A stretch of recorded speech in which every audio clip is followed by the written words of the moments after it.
함께 나누실 말씀은 사사기 3장 1절부터 8절까지의 말씀입니다.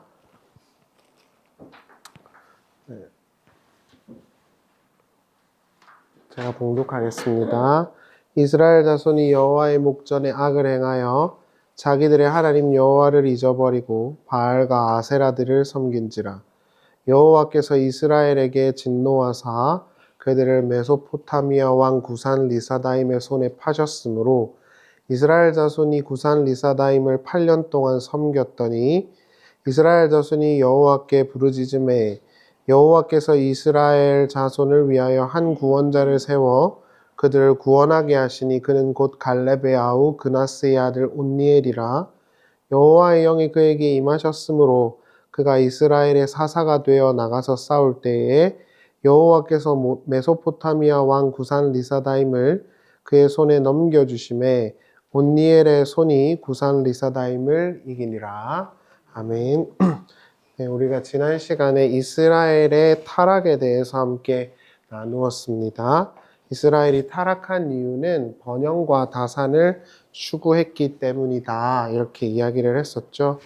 번영과 다산은 모든 인간이 바라는 것이고 또 이상적으로 생각하는 것이지만 성경은 역설적이게도 번영과 다산을 추구하기 때문에 가난하고 비루하다.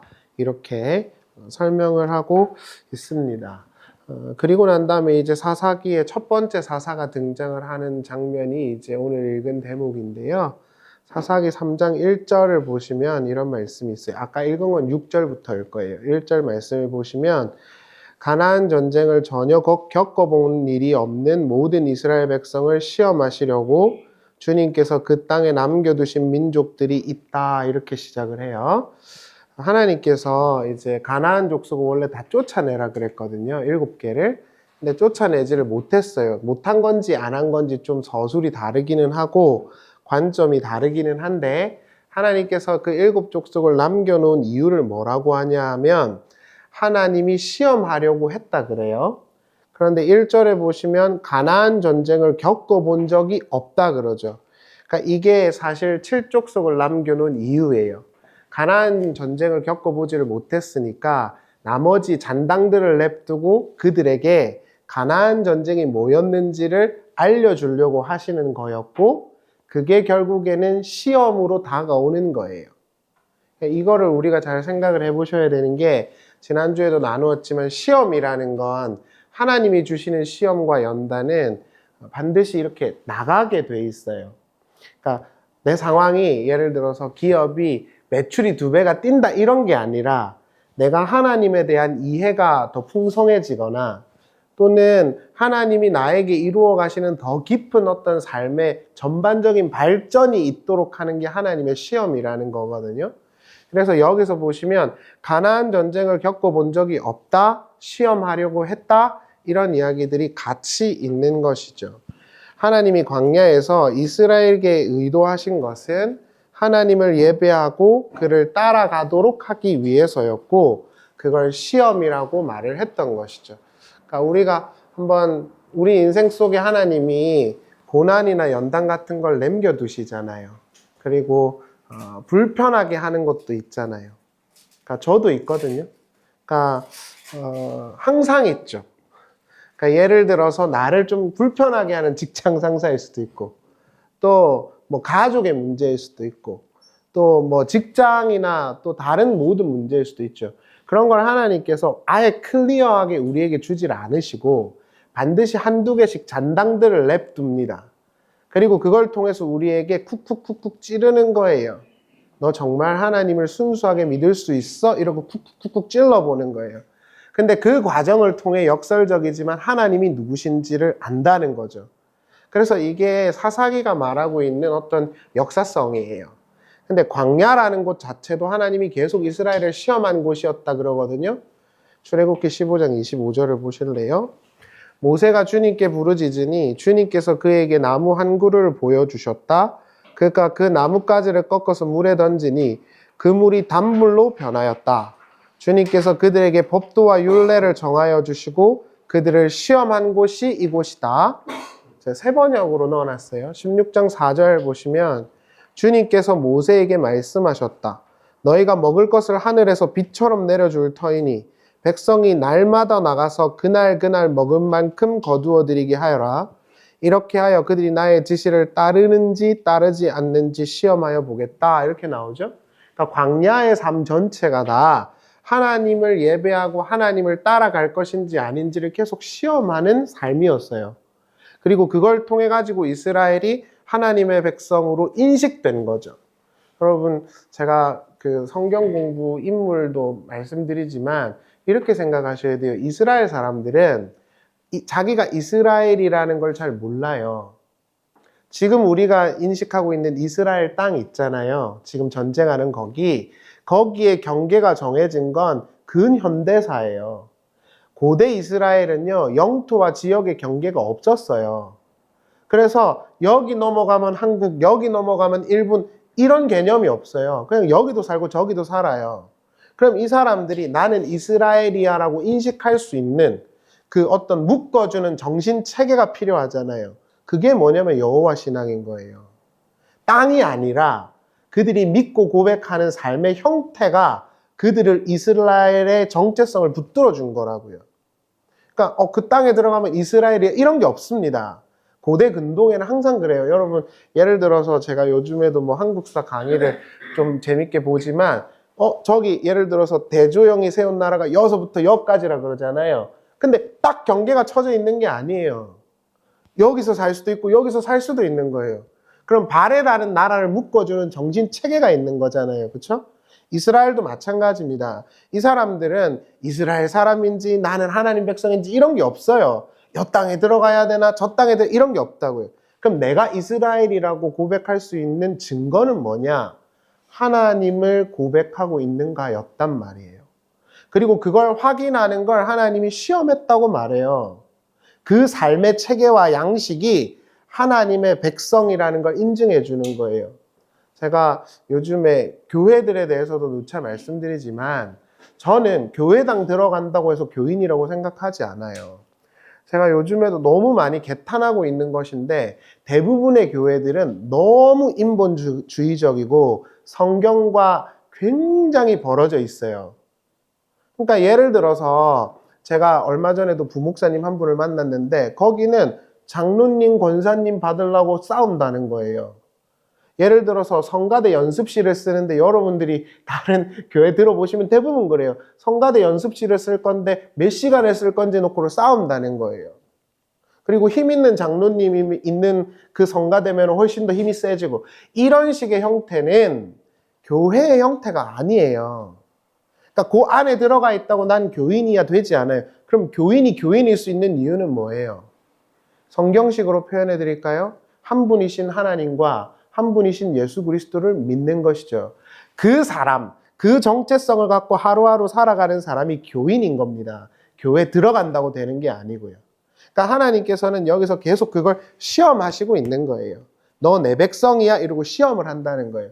근데 이 시험을 하기 위해서 뭘 남겨놨냐 하면 가나안 칠족속을 남겨놓은 겁니다. 가나안 칠족속은 여러분들에게 지금 있는 아픔일 수도 있고 문제일 수도 있고 가정의 문제일 수도 있죠. 근데 하나님이 그걸 깨끗하게 클리어하게 하지 않아요. 그 다음이 반드시 온다고요. 이 세상에는 두 가지 신학이 있어요. 제가 이제 요즘에는 좀 정리를 많이 하려고 하는데 두 가지 신학이 있습니다. 다른 건 없어요. 여기는 안 써놨는데 제가 설명을 하나 더 드릴게요. 가나안 전쟁이 뭔지를. 두 가지 신학이 있습니다. 첫 번째 신학은 항상 신본주의적인 신학이에요. 이걸 우리는 히브리적이라고 말해요. 철학에서는. 두 번째는 인본주의적인 신학이 있어요. 철학이라고 할 수도 있겠죠. 그걸 우리는 뭐라고 하냐면 헬라라고 그래요. 그래서 히브리 철학과 헬라 철학이 있는 거예요. 이걸 신학으로 표현하면 신본주의가 있고 인본주의가 있어요. 이 세상에는 이 두 가지 정신체계밖에 없습니다. 그런데 가나안 전쟁은 뭐냐면 하나님이 주체가 돼서 그들을 인도하는 싸움이에요. 바꿔서 말할까요? 하나님이 주체인 신학이라고요. 근데 이 땅에 있는 가나안, 이 땅의 신학은 뭐냐면 인간이 주체가 돼서 만들어가고 정복하는 신학입니다. 이걸 뭐라고 하냐면 인본주의라고도 하고 자유주의라고 하는 거예요. 이 두 가지 양갈래가 성경을 관통하고 있어요. 이 모든 역사가 다 그래요. 그리고 대다수는 뭘 좋아하냐면 인본주의를 좋아할 수밖에 없어요. 왜냐고요? 인간이 주인공이니까요. 신본주의는 신이 주인인 거잖아요. 하나님이 주인인 거라고요. 그러니까 이러한 신학은 항상 소수파였어요. 깔뱅이 종교개혁할 때도 그랬고 마틴 루터가 할 때도 그랬어요. 그들이 시작할 때는 항상 소수파여서요. 하나님이 주인공이고 하나님이 주체시다라는 걸 인정하는 걸 싫어합니다. 왜냐하면 내가 설 곳이 없어지니까. 이걸 가나안 전쟁이라고 보시면 돼요. 자, 여러분 예수님도 한번 보시죠. 자, 예수님께서 이 땅에 오셨을 때 누구랑 싸우셨죠? 죄인이랑 싸웠나요? 그러니까 저는 이런 것들이 굉장히 중요하다고 생각하는데 예수님은요, 술 먹고 죄 짓고 이런 사람들을 불쌍히 여겼어요. 그들과 싸우지 않았어요. 예수님이 싸운 건 누구죠? 종교인이었습니다. 이걸 잘 생각해 보셔야 돼요. 예수가 싸운 사람들은 사두개인과 바리새인이거든요. 사두개인은요, 극강의 보수주의자들이었어요. 그때 당시만 해도. 단 하나의 기득권도 놓기 싫어했던 게 사두개인이에요. 역사설 한번 요세푸스 글을 보세요. 오늘날 기독교랑 비슷하다고요. 자기 기득권을 하나도 놓기 싫어하는 거. 또 그 다음에 싸운 게 누구냐? 바리새인이거든요. 근데 바리새인이랑 주로 싸우죠. 바리새인과 예수님의 차이가 뭐냐 하면 이렇게 보시면 돼요. 자, 예수님은요, 이렇게 말씀하세요. 하나님의 나라가 이 땅에 너희에게 오는 건 하나님이 이루어 가시는 거고 하나님의 방법이다라고 말을 하는 거고, 바리새인들은 내가 열심히 종교 생활을 해서 하나님의 나라를 끌어오겠다였어요. 오늘날 뭐와 유사하죠. 소위 우리가 말하는 그 경건과 교회의 종교 행사를 강조하는 사람들이 대부분 다 바리새인에 걸쳐 있어요. 그러니까 예를 들어서 바리새인들이 기도를 하잖아요. 그럼 하나님 우리 자식들 잘 되게 해주세요. 이렇게 기도했을까요? 아닙니다. 바리새인들의 기도문을 보면 하나님의 나라가 이 땅에 오기를 기도했어요. 목표는 유사했다고요. 그러나 방법이 틀린 겁니다. 예수는 하나님이 자기의 약속을 신실하게 이루어 갈 거라고 가르쳤고, 바리새인들은 내가 이루어 갈 수 있다고 가르쳤던 거예요. 그러니까 둘이 싸우는 거죠. 이게 요즘으로 말하면 복음주의랑 자유주의랑 똑같은 싸움인 거예요. 그래서 이 두 가지 싸움밖에 없다 이렇게 보시면 돼요. 가나안 전쟁을 몰랐다는 건 하나님이 전쟁하게 하시는 걸 몰랐다는 뜻이잖아요. 대부분의 인간이 주인공이 되는 역사를 갖고 있다라는 거예요. 그래서 하나님께서 너네에게 내가 살아있다는 걸 보여주겠다라고 하시기 위해서 주신 게 가나안 전쟁이다 이렇게 보시면 되는 거죠. 사사기 3장 2절을 보실래요? 전에 전쟁을 겪어본 일이 없는 이스라엘 자손의 세대들에게 전쟁이 무엇인지를 가르쳐 알게 하여 주려고 그들을 남겨두신 것이다. 왜 우리에게 이런 어려움이 있느냐? 왜 우리에게 여전히 고난이 있느냐? 그 이유는 한 가지입니다. 하나님이 우리의 삶을 이끌어 가시고 메이킹 하시는 분이라는 걸 우리에게 알게 하고 싶은 거예요. 그거 하나밖에 없어요. 하나님이 우리를 괴롭게 하길 원할까요? 아니에요. 그래야 편해요.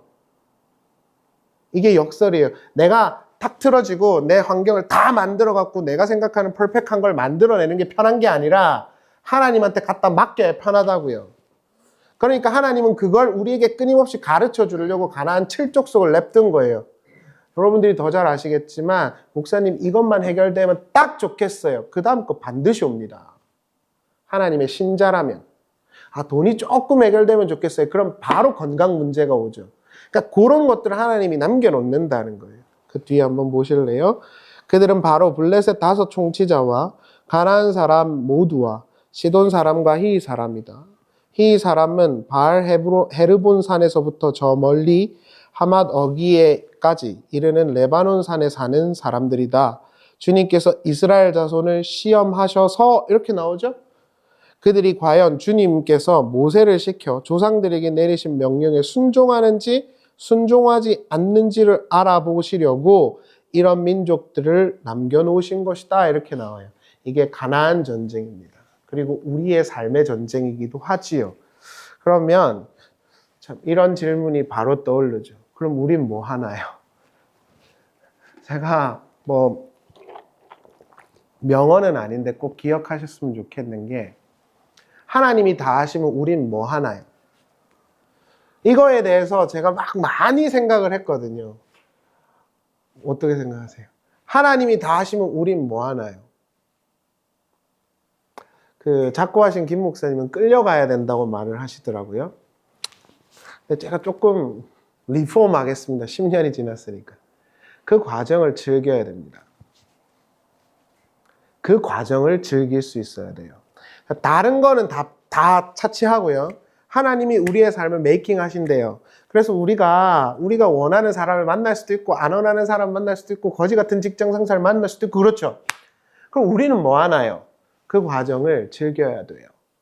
다 바꾸어서 말하면 내가 뭘 해보려고 드는 순간 더 힘들어요. 그냥 둥둥둥둥 떠가야 돼요. 그래야 제일 빨리 가요. 그러면 어떻게 하란 말이냐? 전도서의 표현을 빌릴까요? 오늘 같이 밥 먹을 가족이 있으면 그것에 감사하면서 살라는 거예요. 내가 오늘 가다가 내가 좋아하는 예를 들어서 그 커피집이 있어. 커피 한 잔 먹을 수 있네? 그런 것들에서 의미를 찾고 감사함을 찾아가면서 그 순간에 가야 돼요.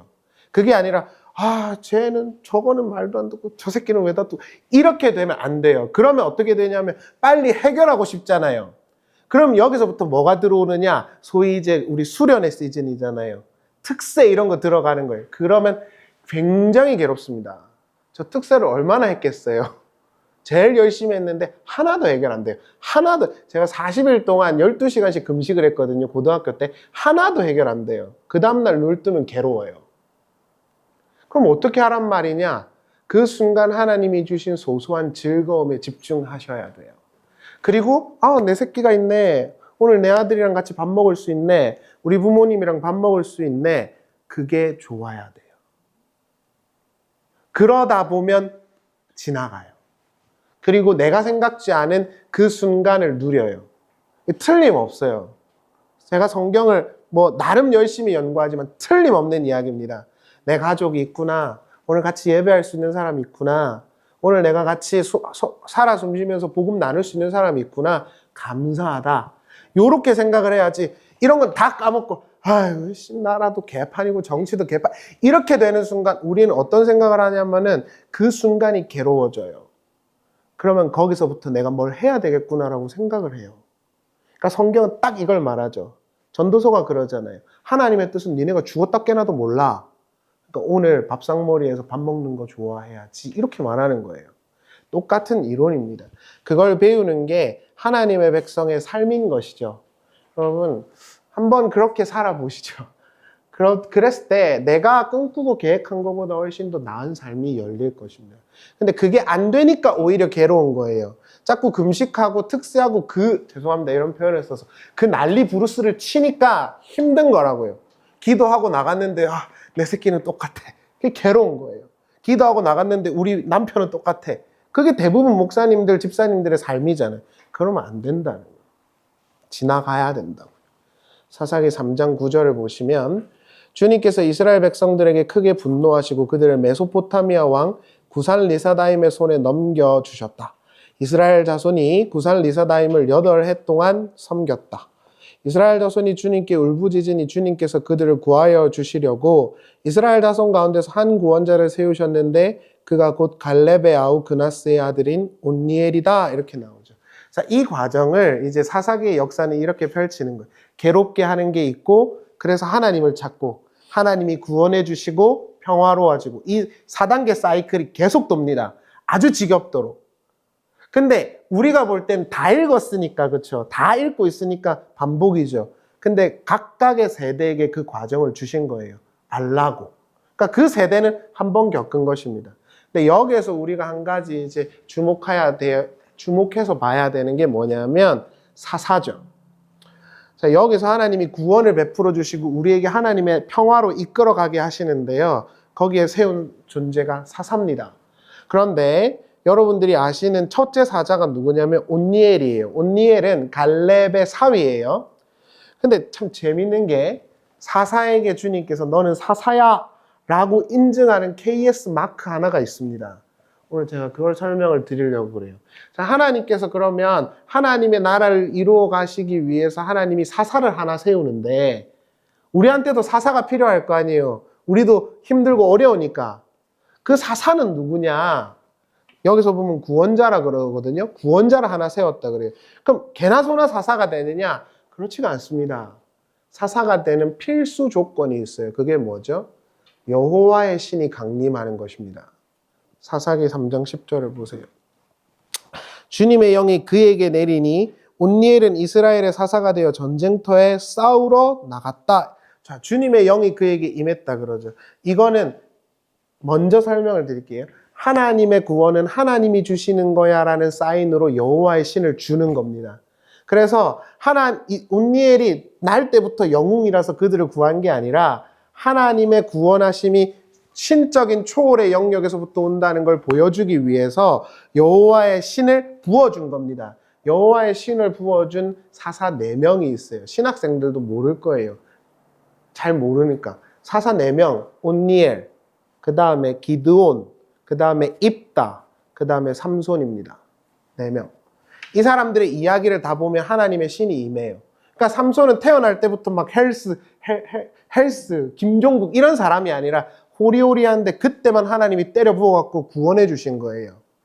사사들이 영웅이 아니라고요.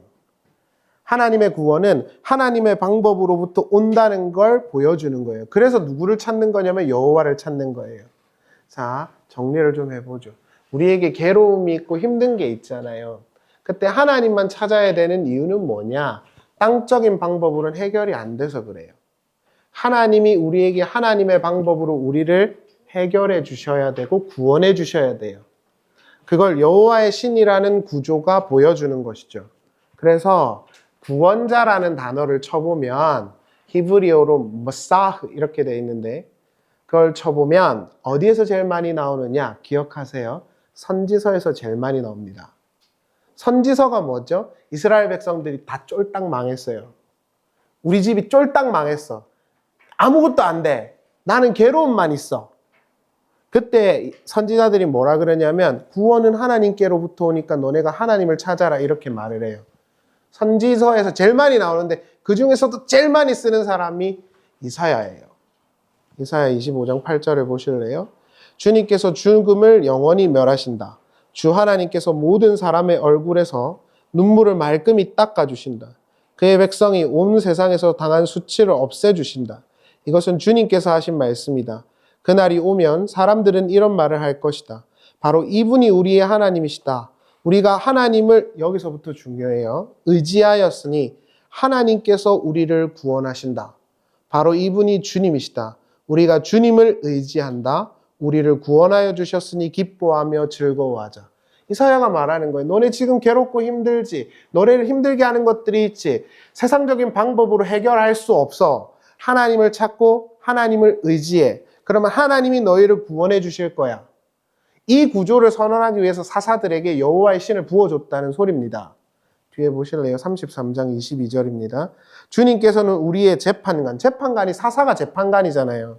재판관이시며 주님께서 우리에게 법을 세워주시는 분이며 주님께서는 우리의 왕이시니 우리를 구원하실 분이다. 똑같은 단어예요. 이사야가 계속 말합니다. 오직 우리를 구원하실 분은 하나님밖에 없다고. 그럼 난 안중에 천국 갈 때 이게 아니라 오늘이요. 오늘. 여러분, 우리에게 있는 오늘의 현실 속에서의 어려움, 오늘의 현실 속의 괴로움을 건져주실 분은 하나님밖에 없다는 거예요. 그래서 선지서를 보면 이 구원자라는 단어가 엄청 많이 나옵니다. 이거를 사도 바울이 정확하게 캐치해서 고백한 구절이 하나 있어요. 고린도후서 1장 9절을 보실래요? 우리는 이미 죽음을 선고받은 몸이라고 느꼈습니다. 그렇게 된 것은 우리 자신을 의지하지 않고 죽은 사람을 살리는 여기 또 나오죠. 하나님을 의지하게 하기 위함이었습니다. 하나님께서는 이렇게 위험한 죽음의 고비에서 우리를 건져주셨고 지금도 건져주십니다. 또 앞으로도 건져주시리라는 희망을 우리는 하나님께 두었습니다. 이게 소망, 하나님께 대한 하나님이 우리의 구원자라는 소망에 대한 신약적 표현이에요. 하나님만 의지하고 하나님이 우리를 구원하실 거라고 믿는 거.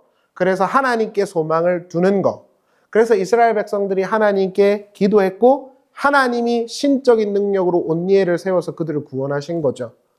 이걸 우리의 삶에 적용을 해보면 오늘도 너무 힘들고 어려운 것들이 많죠. 나라도 또 우리의 삶도, 그러니까 자영업자들도 엄청나게 많이 폐업하고 있잖아요. 해결할 수가 없어요. 여러분, 그 트럼프가 당선됐다 그러는데 뉴욕 있잖아요. 그 제가 옛날에 미국 막 가고 싶다는 분들이 종종 있었는데, 자, 뉴욕에 갔어요. 뉴욕 멋있잖아요. 뉴욕 이래가지고 뉴욕에 갔어요. 머리를 한번 깎으러 갑니다. 한번 머리 깎는 한 30만 원 해요. 자, 월세를 내야 됩니다. 월세가 한 4, 500만 원 해요. 지금요. 찾아보세요. 라면 한 그릇 먹으려고 그래요. 한 2, 3만 원 합니다. 월급을 6, 800만 원 받아도 기본적으로 5, 600은 그냥 나갑니다. 머리 하나 깎는데 30만 원이래요. 이 어디를 가도 낙원은 없어요. 제가 드리고자 하는 말씀이 그거예요. 어디를 가도요. 왜 미국 사람들이 저 이상한 트럼프를 당선시켰을까? 이유는 하나예요. 죽겠거든요, 지금. 죽겠거든요. 그러니까 어떻게 해서든지 간에 우리나라만 잘 되게 해주겠다는 애를 뽑아주는 거예요. 죽겠으니까. 해결자가 없어요. 이 아래의 역사 속에는. 그렇기 때문에 신자들은 하나님께 소망을 두고 하나님이 우리를 인도해 주시기를 바랄 수밖에 없어요. 그 정체성과 삶의 양식을 가지고 있는 자를 누구라 하냐면 이스라엘이라고 하고 하나님 백성이라 그래요. 교회당 온다고 되는 게 아닙니다. 설교를 요즘에 그래도 많이 들어주시던데 더 싫어하시겠지만 교회당 댕긴다고 교회에 봉사한다고 신자가 아니라고요. 절대로. 아, 목사님 저는 천국 가서 뭐 장로 권사직분, 천국에는 장로도 권사도 아무것도 없어요. 그거 들고 들어가는 순간 천국 못 가요. 천국이 없다 그러잖아요, 그게. 우리가 하나님만을 구원자로 매 순간 의지하면서 삶을 살아가는 것이 신자됨입니다. 이게 지금 이야기하는 것이죠. 그래서 하나님께서 사사를 세우신 거예요. 그냥 직접 때려서 구원하는 게 아니라 내가 하나님의 방법으로 너희가 이해할 수 있는 사사를 세워서 구원해 주겠다는 거예요. 자, 그럼 지금도 똑같죠. 자, 하나님께서 지금 우리의 삶이 너무너무 힘들고 어려운데 우리에게 사사를 보내주셔야 되잖아요. 그렇죠? 하나님이 직접 건져 주실 수도 있지만 그럼 우리의 사사는 누구냐? 네, 예수 그리스도죠. 자, 이게 성경이 말하는 논리입니다. 하나님이 하나님의 나라를 이 땅에 이루고자 해요. 그럼 막 초월적으로 막 바람도 불리고 막 누구도 죽이고 이러지 않고 하나님이 반드시 중간 개체를 세우거든요. 이게 구약의 시스템이에요. 이걸 사사라고도 하고 이 사사를 구원자 메시아라고도 합니다. 그에게 신을 부어준 거예요. 얘가 내 구원을 이루어 갈 자야 이렇게 하고 딱 세워주는 거. 이게 사사잖아요. 그걸 구원자라 그러고. 이걸 누가 받았느냐 하면 예수가 받습니다. 그래서 이제 우리에게는 에우시네, 온니엘이네 이런 사람이 필요가 없어진 거예요. 왜 지금 이 시대에 제가 지난주에도 말씀드렸지만 이 세상에 있는 어떤 인물이 우리가 기대할 만한 존재가 아니라고 말씀드리냐 하면 하나님이 KS로 인증해가지고 세운 사사는 딱 한 분밖에 없거든요. 예수 그리스도예요. 여기 있는 모든 사사들은 다 예수를 모형하는 것입니다. 자, 그러면 하나님이 사사를 세울 때 여호와의 신을 부어줬잖아요. 그쵸? 그걸 입증하기 위해서 예수께서 성령을 받은 겁니다. 똑같은 구조예요. 자, 여기로 넘어가기 전에 하나님이 이 땅에 내가 내 구원자를 세울 때 이렇게 세울 거야 라고 약속하신 메사이아에 대한 구절이 몇 개 있어요. 그걸 한번 보고 넘어갈게요. 자, 이사야 61장 1절을 보시죠. 주님께서 나에게 기름을 부으시니 주 하나님의 영이 나에게 임하였다. 주님께서 나를 보내셔서 가난한 사람들에게 기쁜 소식을 전하고 상한 마음을 싸매어주고 포로에게 자유를 선포하고 갇힌 사람에게 석방을 선언하고 주님의 은혜의 해와 우리 하나님의 보복의 날을 선언하고 모든 슬퍼하는 사람들을 위로하게 하셨다. 여기서 나는 우리가 소위 메시아라고 부르는 구절입니다. 하나님이 이 땅에 구원자를 보내셨는데 그분이 뭐라 그러냐면 나에게 여호와의 신이 임했대요. 온니엘에게 여호와의 신이 임했다. 똑같은 아도나이 루하흐, 똑같은 단어예요. 사사 온니엘, 메시아 똑같은 구조라고요. 근데 여기서 이 구절을 누가복음에 가면은 예수님께서 뭐라 그러냐면 이 나가 나야 이러잖아요. 이 나가 나야 이래요. 그러니까 사사 온니엘이 하나님의 신으로 하나님의 구원의 역사를 이루었다. 메시아가 똑같은 역할을 이룰 것이다. 그 메시아는 예수다. 이런 3단 논법이 형성되죠. 그럼 우리를 하나님이 구원하시기 위해서 하나님의 초월적 방법으로 세우신 자가 누구냐? 사사 이꼴 예수가 되는 등식이 성립되죠. 그 내용이라고요. 예수님께서 그래서 세례를 받고 성령을 받죠. 마태복음 3장 16절 보세요. 예수께서 세례를 받으시고 곧 물에서 올라오셨다. 그때 하늘이 열렸다. 그는 하나님의 영이 비둘기같이 내려와 자기 위에 오는 것을 보셨다. 그리고 하늘에서 소리가 나기를 이는 내 사랑하는 아들이다. 내가 그를 좋아한다 하였다. 자, 이 이야기가 왜 들어가 있을까요? 예수는 삼위일체시니까 당연히 성령과 함께 할 텐데 보여주는 겁니다. 이제 너네가 하나님의 구원을 기대하면서 기다릴 사사는 메시아는 예수밖에 없다. 이렇게요. 그래서 우리가 예수님 이름으로 기도를 하는 거고 예수님의 이름을 붙들고 하나님께 가는 겁니다. 그가 우리를 구원해 줄 것이기 때문에. 다른 이름은 없어요. 그 어떤 역사의 위대한 인물도 예수가 될 수 없어요. 존 칼빈, 마틴 루터, 그 누구도요. 예수님만이 우리의 구원자시죠. 그리고 우리는 우리의 삶 속에서 그 예수님께서 나와 함께 하시고 지금도 살아 계시다는 믿음 속에서 그분을 붙드는 거예요. 그럴 때 하나님께서 우리를 구원해 주시는 거죠. 똑같은 논지가 여기 들어와 있다. 이렇게 보시면 되는 것입니다. 말씀을 정리를 하겠습니다. 여러분, 예수님께서 이 땅에 오셨을 때 많은 그 초대교회 신자들은 뭘 생각했냐면 하나님이 우리를 버리지 않으셨다 이렇게 생각했습니다. 그래서 예수님을 향해서 뭐라고 써놨냐면 임마누엘이다 이렇게 써놨어요. 이전까지는요, 하나님이 우리를 버리셨어. 내 삶은 왜 이 모양이고 이 개판이 났을까? 이렇게 생각하면서 처절하게 좌절하면서 살았어요. 근데 예수님이 오셔서 이 땅에 죽으시고 부활하심으로 말미암아 초대교회 성도들은 뭘 받냐면 하나님이 우리를 버리지 않으셨구나 라는 걸 알게 돼요. 그래서 예수 그리스도를 믿고 그를 예배했던 것입니다. 이게 기독교 신자의 유일한 정체성이에요. 어제 제가 톰 라이트의 글을 봤거든요. 그 사람이 그렇게 써놨더라고요. 유대교인임을 입증하는 건 딱 한 가지. 한 하나님과 한 하나님을 예배하는 것. 이게 유대인들의 정체성이래요. 기독교인의 정체성은 뭐죠? 한 하나님과 그 하나님이 세우신 예수 그리스도. 그분을 의지하고 믿는 것. 그분만 믿는 것. 그게 기독교인이에요. 제발 꼭 말씀드리고, 여기 예배하는 분들은 대부분 그렇지 않다고 저는 생각해요, 진심으로. 정말 드리고 싶은 말씀. 교회당에서 뛰고 섰고, 교회당 와서 직분 받고, 그런다고 해서 기독교인이 아닙니다. 기독교라는 건 하나님 한 분이 계시다는 것과 그분이 아들 예수를 통해서 약속을 이루셨다는 걸 믿고 그 아들 예수로 말미암아 평화가 온다는 걸 믿고 고백하는 거예요.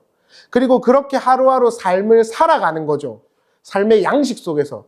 여기서 확인하는 게 아니라 집에서 확인하셔야 된다고요. 집이나 직장에서는 개판인데 교회 와가지고 열심히 하는 사람 되게 많거든요. 그런 사람들 때문에 수행하려면 에어플레인 모드를 꺼야 해요.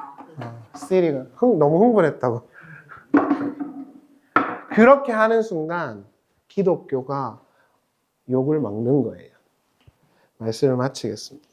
시리가 흥분을 멈춰줬어요. 이사야 46장 16절을 조금 길지만 읽어드릴게요. 제가 너무 이번에 말씀을 찾으면서 너무 좋았던 말씀이라서. 우상을 만드는 자들은 모두 한결같이 부끄러움을 당하고 창피한 일을 당할 것이며 치욕으로 물러갈 것입니다. 그러나 이스라엘은 주님 안에서 안전할 것입니다. 이스라엘의 구원은 영원할 것입니다. 너희 이스라엘아, 너희가 영원토록 부끄러움을 당하지 않고 창피한 일을 당하지 않을 것이다.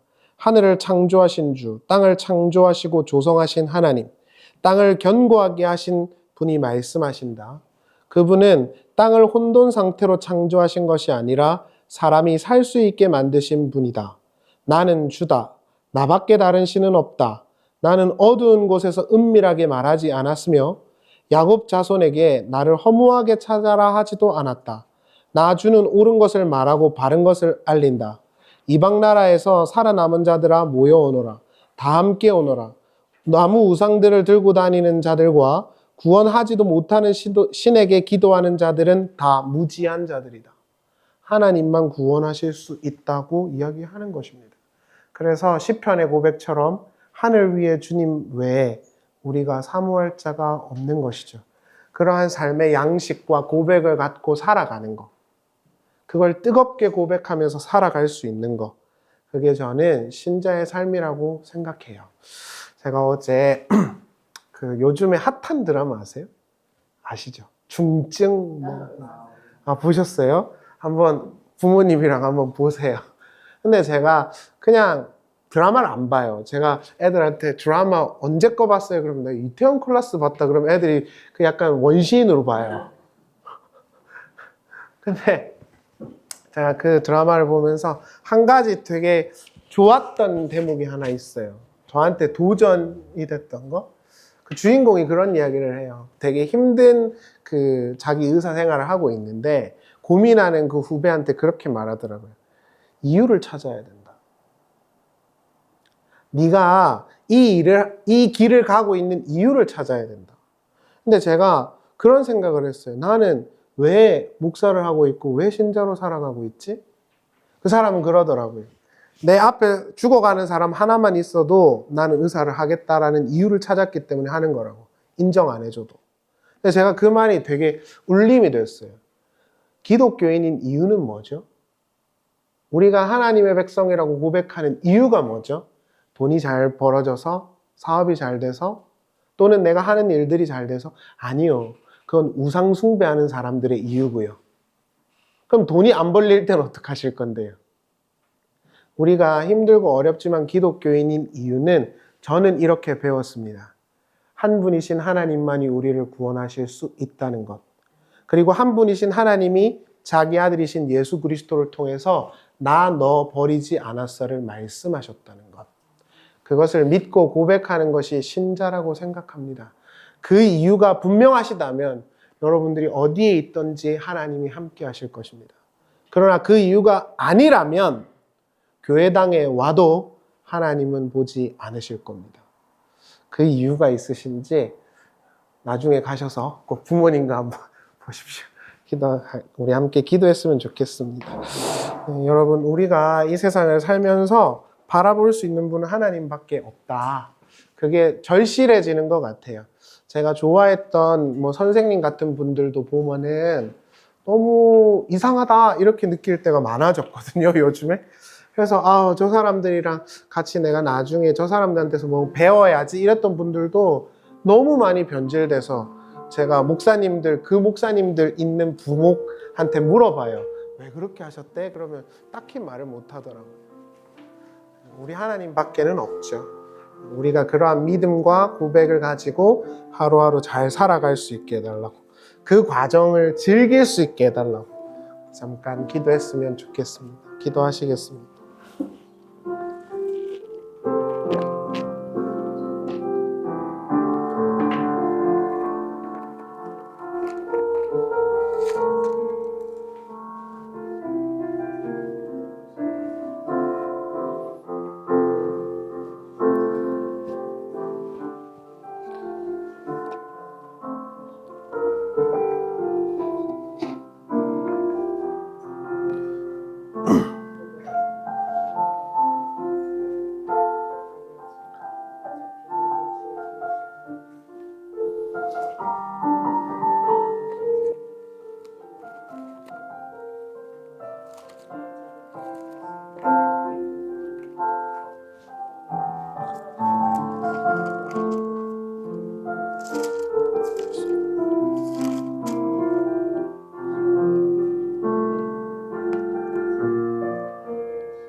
기도하겠습니다.